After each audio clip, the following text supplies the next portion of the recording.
Everyone, welcome to our channel Jobmates. आज की video में आपको कुछ ऐसे स्किल्स बताऊंगी जो बहुत ज्यादा इंपॉर्टेंट है अच्छे और परफेक्ट एम्प्लॉयज बनने के लिए। सो आई सजेस्ट यू कि मेरा वीडियो आप लास्ट तक देखिए and don't forget to subscribe my channel. So let's start it. Skills two types के होते हैं, first hard skill and second soft skill. अब हार्ड स्किल मतलब क्या होता है? हार्ड स्किल मतलब नॉलेज एंड एबिलिटी जो आपको काम करने के लिए चाहिए। जैसे कि इंजीनियर्स, उनके हार्ड स्किल्स क्या होते हैं? HTML, Java, C++ and many. अगर आप अकाउंटिंग में है तो फाइनेंस के नॉलेज ये है आपकी हार्ड स्किल। और सॉफ्ट स्किल में आते हैं आपका एटीट्यूड, आपकी पर्सनैलिटी एंड आपका बिहेवियर।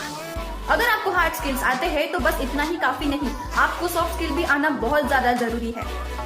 अगर वो हार्ड स्किल में इंटरेस्टेड है लेकिन उसका बिहेवियर ही नेगेटिव है, वो मोटिवेटेड ही नहीं है, क्या वो कंपनी के लिए अच्छा एम्प्लॉय है? क्या वो आगे जाके ग्रो कर सकेगा? नहीं, क्योंकि उसके सॉफ्ट स्किल ही नहीं है। इसलिए सॉफ्ट स्किल बहुत ज्यादा मैटर करता है। तो अगर आप आगे बढ़ना चाहते हो, अनएम्प्लॉयमेंट से बचना चाहते हो, अपना करियर ग्रो करना चाहते हो, खुद को एम्प्लॉयबल बनाना चाहते हो, खुद का परफॉर्मेंस अच्छा करना चाहते हो, तो ये जो टॉप 5 स्किल्स है जो मैं आपको बताने वाली हूँ, तो आप वो ध्यान से देखिए। वीडियो स्टार्ट करने से पहले अगर आपने हमारे चैनल को सब्सक्राइब नहीं किया है तो please subscribe our channel and hit the bell icon. So our first skill is communication skills. Communication skill ऐसी स्किल है जिसे कई कंपनियों ने टॉप स्किल कहा है। अगर आप में ये स्किल है तो आप सामने वालों को इजीली कन्विंस कर सकोगे या इम्प्रेस कर सकोगे। देखो, कम्युनिकेशन स्किल मतलब इंग्लिश ही नहीं होती है। इंग्लिश तो आज के लिए बहुत ज्यादा इंपॉर्टेंट है, लेकिन कम्युनिकेशन स्किल मतलब सिर्फ इंग्लिश नहीं होता है। Let me clear you this. Communication skill मतलब जिस लैंग्वेज में आप या लिसनर कंफर्टेबल हो वो कम्युनिकेशन स्किल। कम्युनिकेशन स्किल मतलब बोलने की कला। कैसे आप लोगों को कन्विंस कर सकते हो या कैसे सामने वालों को अट्रैक्ट कर सकते हो, ये होती है कम्युनिकेशन स्किल। किसी काम को इजी वे में बताना, सीनियर से कैसे बात करना, जूनियर को कैसे समझाना, ये सारी होती है कम्युनिकेशन स्किल्स। अगर आपको ये स्किल आती है तो आपके लिए ये बहुत बेनिफिशियल है। टिप फॉर यू, बड़ी बात को कम शब्दों में कहना, क्योंकि ये बहुत इंपॉर्टेंट है। अगर आप कोई स्टोरी पढ़ते हो लेकिन आप अगर कह दो कि मॉरल ऑफ द स्टोरी बता दो, तो ये होती है कम्युनिकेशन स्किल। बड़ी से बड़ी स्टोरी को आप 3 लाइन्स में या 4 लाइन में कैसे कन्वर्ट कर सकते हो, अगर आपको ये आता है तो ये है आपकी कम्युनिकेशन स्किल्स। से मोर विथ लेस, इससे आपकी बात इम्पैक्टफुल बनेगी, आपका नर्वसनेस भी कम होगा और सबसे इम्पोर्टेंट आपका कॉन्फिडेंस बढ़ेगा। सो ये थी communication skill. So come to the next skill, critical thinking. ये ऐसी स्किल है जो हर कंपनी को चाहिए। देखो, कंपनी को रैट रेसिंग लोग पसंद नहीं है। कंपनी को ऐसे लोग चाहिए जो क्रिटिकल थिंकिंग के हो, यानी क्रिएटिव हो। क्रिटिकल थिंकिंग यानी क्या होता है? क्रिएटिवनेस। आप तभी क्रिएटिव बनोगे जब आप कुछ लोगों से डिफरेंट सोचोगे। देखो, क्रिटिकल थिंकिंग मतलब निगेटिव थिंकिंग नहीं। क्रिटिकल थिंकिंग मतलब हर चीज को अलग अलग वे में देखना, उसको चैलेंज करना, उसके आसपास की चीजों को देखना। अगर आप में क्रिटिकल थिंकिंग है तभी आप क्रिएटिव बन सकोगे और आप तभी इनोवेटिव बन सकोगे। और यही बातें हर कंपनी को चाहिए। कंपनी को चाहिए लीडर्स, कंपनी को चाहिए विनर्स। ये आप कब बन पाओगे? जब आप में क्रिएटिव थिंकिंग होगी, तभी आप ये सब बन पाओगे। आपके अंदर आप क्रिएटिव थिंकिंग कैसे ला सकते हो, उसके लिए एक टिप, चैलेंज योरसेल्फ। किसी भी चीज को आप चैलेंज करके देखो, खुद के बातों को चैलेंज करके देखिए, इससे आपकी क्रिएटिव थिंकिंग बढ़ सकती है या बढ़ जाएगी। डेली लाइफ में आदत डाल लो क्रिटिकल थिंकिंग की, इसके वजह से आपको थोड़ा प्रैक्टिस भी हो जाएगा और आपकी आदत बन जाएगी क्रिटिकल थिंकिंग। क्रिटिकल थिंकिंग के बाद आता है इमोशनल इंटेलिजेंस।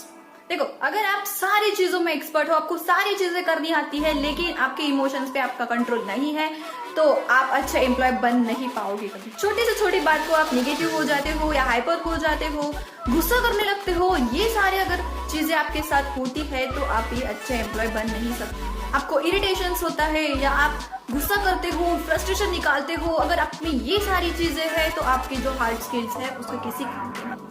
आप जितने भी लीडर्स देखते हो वो अपने इमोशंस को कंट्रोल करते हैं, उनको अपने इमोशन कैसे कंट्रोल करना है ये उनको बहुत अच्छी तरह से पता होता है। तो आपको भी अगर लीडर बनना हो तो आपको सबसे पहले आपके इमोशन पे कंट्रोल लाना पड़ेगा। आप कैसे ये इमोशनल इंटेलिजेंस अपने अंदर ला सकते हो, उसके लिए एक छोटी सी टिप। अगर आपको गुस्सा आता हो या कुछ अजीब सा लग रहा हो, क्या हो रहा हो, ये अगर आपको होता हो तो आप उसे इग्नोर मत कीजिए, उसको जानने की कोशिश कीजिए कि आखिर मुझे हो क्या रहा है, क्या मैं जेलस हो रहा हूँ या मैं क्यों जेलस हो रहा हूँ। अगर आप जेलस हो रहे हो तो एक्सेप्ट दैट। ऐसा नहीं कि नहीं मैं जेलस नहीं हो रहा हूँ, एक्सेप्ट इट। जब तक आपको आपकी कमजोरी नहीं पता चलेगी तो आप उससे आगे नहीं बढ़ पाओगे। सामने वाला किसी भी चीज में ग्रो कर रहा हो, आगे बढ़ रहा हो, तो उसकी वजह से हमें जेलेसी हो रही है, तो accept that I am jealous. जब तक आप आपके इमोशंस को एक्सेप्ट नहीं करोगे तब तक आप जान नहीं पाओगे आपके साथ हो क्या रहा है और आप उसके ऊपर सोल्यूशन नहीं निकाल पाओगे। सो आपके इमोशन जानो, उसको लेबल करो, उसके ऊपर सोल्यूशन निकालो, तभी आप अच्छे एम्प्लॉय बन पाओगे, तभी आप अपनी इमोशन को कंट्रोल कर पाओगे। Come to the next skill, people skill. Speaker चाहे कितना भी अच्छा हो, लेकिन लोग सुनने के लिए नहीं है तो वो किसी काम का नहीं। अगर आपको सुनने वाला ही नहीं है तो आप बता के क्या करोगे। कस्टमर तभी आते हैं जब आप मार्केटिंग करोगे, कस्टमर तभी आपके पास आएंगे जब उसका प्रमोशन करोगे। जब तक आप लोगों की तरफ लेके नहीं जाओगे कि आप क्या कर रहे हो, तब तक लोग आपके पास आएंगे नहीं। मतलब सक्सेस जो है लोगों के आसपास के वजह से है। जब तक आप लोगों में फेमस नहीं होगे तब तक लोग आपके पास आएंगे नहीं। अगर लोग साथ है तो आपकी सफलता और बढ़ती जाएगी। इनफैक्ट बिजनेस में क्या होता है, आप बिजनेस की स्पेलिंग ही देख लीजिए। बिजनेस में यू पहले आता है, बाद में आई आता है। इसका मतलब क्या होता है कि पहले लोग, बाद में हम। लोग हैं तो बिजनेस है, लोग नहीं तो बिजनेस ही नहीं। अगर आपके लोगों के साथ जमती नहीं या आपके कुछ रिलेशन के साथ अच्छे नहीं है तो ये आपके बिजनेस पे भी इम्पैक्ट कर सकते हैं। अगर आपको लोग चाहेंगे तो आपको लोग सपोर्ट करेंगे और आपका बिजनेस भी ग्रोथ करने में आसानी हो जाएगी। अगर आपके साथ लोग हैं या लोग आपको सपोर्ट कर रहे हैं तो आपका बिजनेस आसानी से ग्रो करेगा। इस स्किल के लिए आपके लिए एक छोटी सी टिप, असर्टिवनेस। अब असर्टिवनेस क्या है?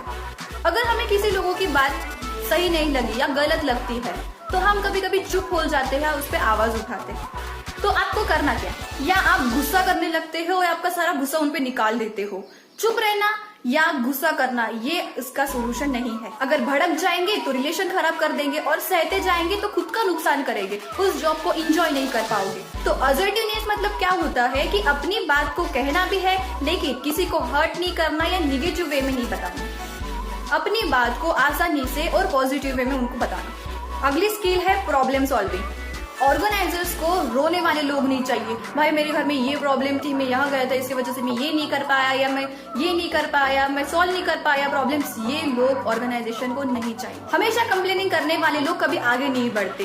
सेम पॉलिसी, सेम सारी बातें होने के बावजूद भी कुछ लोग वो सोल्यूशन को सॉल्व करके आगे बढ़ते हैं, वो होते हैं असली लीडर। तो ये आपके हाथ में है कि हमेशा रोते रहना है या उस प्रॉब्लम को सॉल्व करके आगे बढ़ना है एक लीडर की तरह। तो एक लीडर की तरह कैसे जीना है या कैसे जी सकते हैं, उसके लिए एक छोटी सी टिप। अगर आपको ऐसा लगता है कि यार मैं ये कर नहीं पाऊंगा या मुझसे ये बातें होंगी नहीं, मैंने तो ये कभी सीखा नहीं, ये सारी अगर चीजें आपको ऐसा लगता है तो एक बार सोच के देखिए क्या मैं ये कर सकता हूँ या किस वे में उसे मैं कर सकता हूँ। एक बार ट्राई तो करिए। ट्राई करने में क्या जाता है? क्या मैं ये कोर्स कहीं जाके सीख सकता हूँ या किसी से पूछ सकता हूँ, किसी की हेल्प ले सकता हूँ? ये सारी चीजें आप करके तो देखिए, सक्सेस तो आपके हाथ में आ जाएगी। मैं नहीं कर सकता को बदलो, मैं कैसे कर सकता हूँ ये देखो, क्योंकि इसके वजह से आप में बहुत ज्यादा चेंजेस भी आ सकती है और आप एक लीडर की तरफ बन भी सकते हैं। सो ये सारे थे टोटल 5 स्किल्स जो आपके लिए एक परफेक्ट एम्प्लॉय बनने के लिए बहुत काम आएंगी या परफेक्ट एम्प्लॉय बनने के लिए बहुत काम आएंगी। अगर मेरा वीडियो आपको पसंद आ गया हो तो please like my video, share, subscribe and support us please.